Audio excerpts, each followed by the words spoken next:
Hey everybody, we are back here at C2 Tactical in Scottsdale. Thank you to them very much for allowing us to use the range. Back here, we're doing some more work with the defensive gauge and running this Beretta 1301 Tactical that they sent me as a T&E gun. I don't think they're going to get it back. This is a pretty baller gun. And today I want to look at different defensive loads and make sure that you recognize that if you're going to run a home defense shotgun, the load that you use really matters, and you have to pattern your gun so that you know how it runs most effectively. Many thanks to Magtech Ammunition for sponsoring today's video. It's the only ammunition that goes through my pistols or rifles and is the best stuff on the range. Okay, so we have three different loads that I'm gonna show you what they do here, and we're gonna do two things here. Number one, I think we're gonna bust a myth that you don't have to aim a shotgun.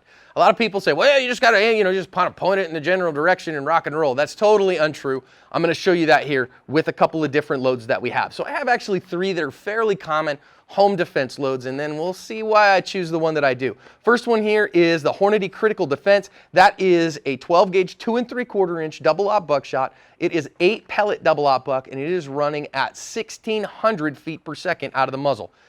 That is a stout load for a 2 3/4. Now the other one we have here is the Federal. This is 12 gauge 2 3/4 inch buckshot, 8 pellet double aught buck, but it is reduced recoil. It is 1145 feet per second out of the muzzle. You're gonna see a marked difference in recoil out of this. The other one that I have, I don't have a box for, unfortunately, and I just had several of these around. This is Remington Express 2 3/4 inch high brass number 4 buck. So this is a 27 pellet number 4 buck. I didn't have the box for these. The box was all chewed up, and so I left it at home. But we've got these as well. So we're gonna shoot all three of these at our target at 15 yards, and we'll see what kind of pattern we get. So let's start on our far left with this number 4 buck. We're at 15 yards, and we just want to see how this patterns. I'm going to fire 3 rounds, and we're going to see what this does. Again, this myth that says I just have to wave a shotgun in the general direction, I think we're going to see that immediately.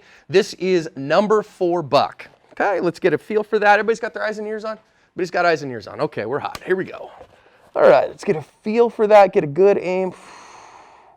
Yeah, that's pretty good. 2.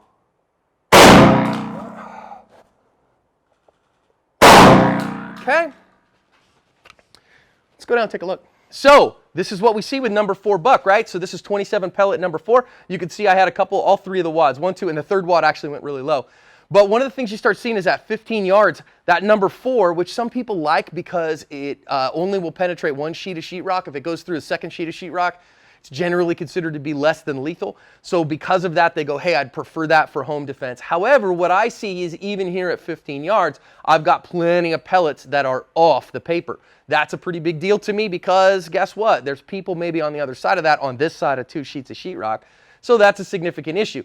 But recognize that with 3 of them here, pretty decent shots, we were within that. Again, don't use the wads for that because the wads can do weird stuff. But we got most of our pellets on target, but not my favorite. So let's move to the double aughts. All right, so the next one is going to be where kind of all the boom is. This is 2 3/4 inch Hornady Critical Defense, 1,600 feet per second. I'm going to really have to get some push-pull on this guy. You're going to really notice some significant recoil out of it because it's going to be the high-velocity stuff. 8 pellet double aught buck. Okay, let's get a feel for this. Okay, John, push it like your life depends on it here. Oh.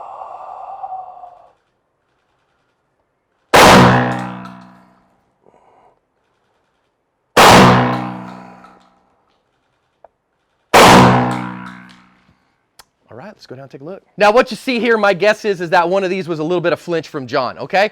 So even with all that, I had 1 pellet off, but again, that probably means I was a little high left in my aiming on that one, so blame John on that. Let's see, these are other 2 ones, and we see that these pellets all stayed right in here. So these 2 shots, you see the wads here. Again, ignore the wads. Wads aren't where the actual pellets are going. Through 3, 4, 5, 6, 7. I'm not positive where 8 went, but okay, so probably was one of these. But you notice here, these are very small targets, right? So what does this mean on these 8 pellet double aught buck?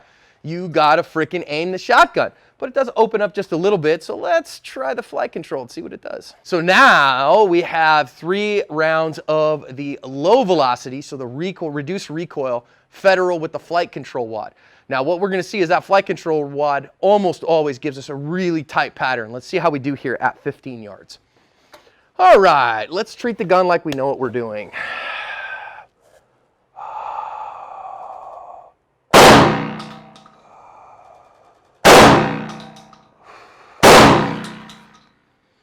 Well, I'd say that's fairly definitive, friends. Let's go down and take a look.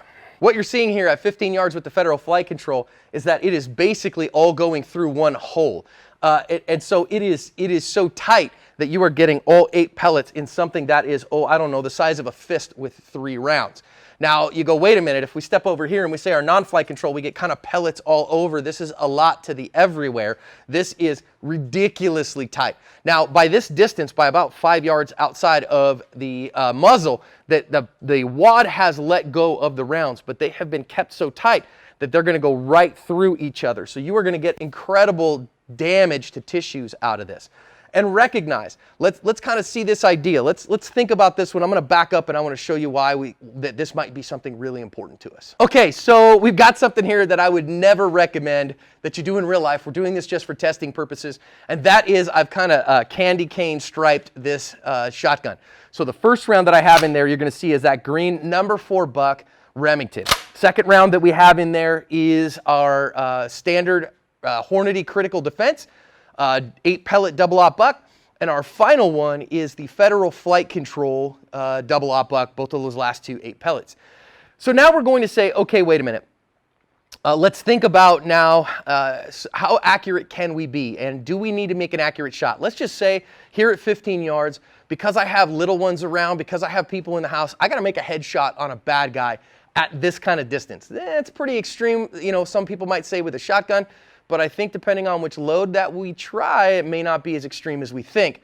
My guess is right now I can tell you what I expect. I expect the number 4 to pellet all over the place and me to go, I don't like that so much because of collaterals. I think that the standard one, if I do my work, it'll probably do its work, but it's going to give me a ton of recoil, and I think the flight control will put it all through the wad again in the head box, and I'm going to go, then we call that a clue.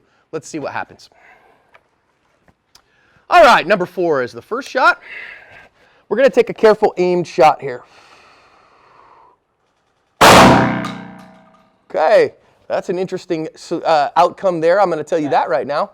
All right, let's talk this high velocity now. Hornady. Oh man, so this gun is, I think, patterning high right with that Hornady because that was a good shot. I did not break it high right, but it went high right. We'd have to look at that some more. And now the flight control. Let's go take a look. So number 4 pellets kind of went all over, right? We can see that, no problem. I really do think that this gun is patterning a little high right for me. Some of these were from shooting before. 1, 2, 3, 4, 5, 6. That looks like a 7th one there. Wad went there. I'm going to shoot another one of those and see if that was me flinching, but I don't think so. I think we've seen this gun not liking that too much. Final one here. Yeah, I think we have a winner here. Again, if I'm shooting for that head box, it was up just a little bit high right, so maybe that's me as well. But notice, again, which one am I going to be more excited about if I had to take out a bad guy? Clearly, I think this Federal Flight Control is what this Beretta 1301 likes best. Let's go test a couple more of the Hornadys and make sure it's not me. Let's give these Hornadys a couple more try. Let's kind of like we mean it. All right, come on, John. Don't screw this up. It might be me.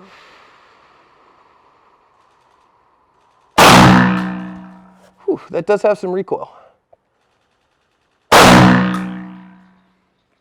See what we're getting. Okay, so when I slow down and really get after it, guess what?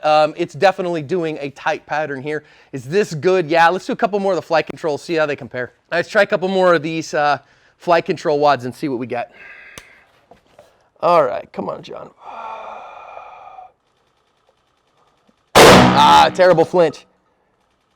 That's better. Once again, I flinched up just a little bit on that one, but let's take a look.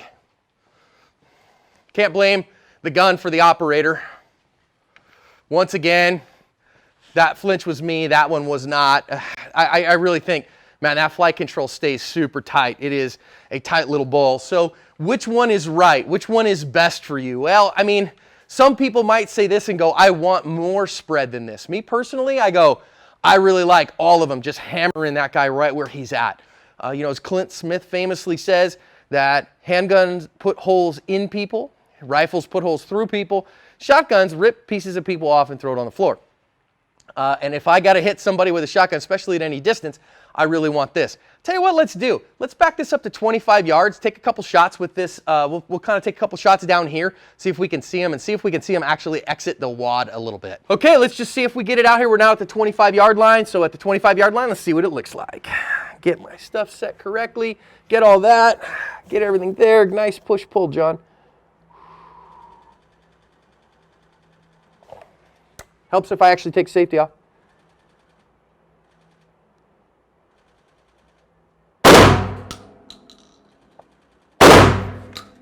Oh boy, so now we're starting to see exactly what I was aiming at. So I was aiming right here at the 3. I feel pretty good about that because I was aiming at that number 3 dot.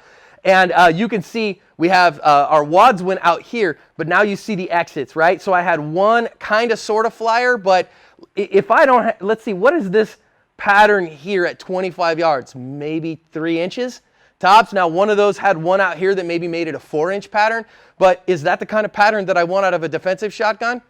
Heck yes. At 25 yards, can I take the shots that I need to take with this to get the kind of hits that I need to get?